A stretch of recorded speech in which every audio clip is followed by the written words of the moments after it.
आज भारत के chief of defence staff general Anil Chauhan ने हिंदुस्तान से हजारों किलोमीटर की दूरी पर सिंगापुर में ब्लूमबर्ग और रॉयटर्स को दिए हुए अपने एक अंग्रेजी के इंटरव्यू में ये माना कि हाँ जरूर हमारा कुछ नुकसान हुआ, हमारे कुछ जेट्स गिरे, लेकिन ये जरूरी नहीं है कि हमारे जेट्स गिरे। ये जरूरी है कि ऐसा क्यों हुआ, उनको क्यों गिराया गया और उसके बाद हमने क्या किया। और उन्होंने बताया कि हमने रीस्ट्रैटेजाइज किया और हमने घर में घुसकर उसके बाद पाकिस्तान को मारा, पाकिस्तान के एयरबेस काफी अंदर जाकर तबाह किए। यही तो पहचान है डिसिप्लिन्ड आर्म्ड फोर्स की, यही तो पहचान होती है शूरवीरों की, उनके पराक्रम की, उनके शौर्य की। जब वो मन बना लेते हैं तो वो दुश्मन को सबक सिखाते हैं और वो थोड़ा बहुत अगर नुकसान हुआ तो उसको मानने से इनकार नहीं करते। ये कौन मान सकता है कि अगर आप एक युद्ध लाइक सिचुएशन में हैं, आप एक कॉन्फ्लिक्ट में हैं, तो जरूर आपका कुछ नुकसान होगा और उसको मानना ही तो हमारी साख है, उसको मानना ही तो हमारी क्रेडिबिलिटी है, क्योंकि उसको मानकर हमने उसके बाद क्या किया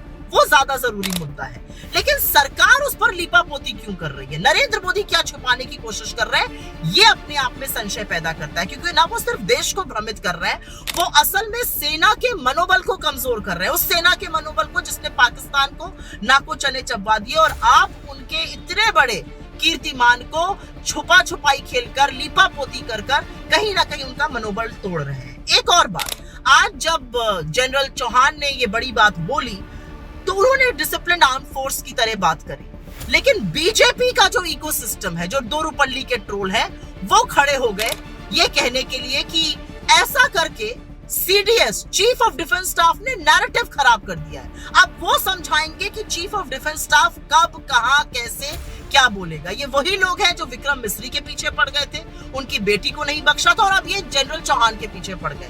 लेकिन असलियत ये है कि इन लोगों को किसी चीज की कोई समझ नहीं है। ये लोग सिर्फ ट्रोल कर सकते हैं। इनके जब सच और तर्क बोला जाता है, और तर्क बोलना यूनिफॉर्म के लोगों का, टॉप डिप्लोमैट्स का काम है, और जब वो तार्किक बातें करते हैं, जब वो सच्चाई बयां करते हैं, तो इनके झूठ के पुलिंदे ध्वस्त हो जाते हैं और ये औंधे मुंह गिर पड़ते हैं। और उसके बाद ये हर उस व्यक्ति को अटैक करते हैं जो इनकी सच्चाई को उजागर करता है, और उसमें चाहे वो चीफ ऑफ डिफेंस स्टाफ हो, चाहे वो फॉरेन सेक्रेटरी हो, कोई भी हो।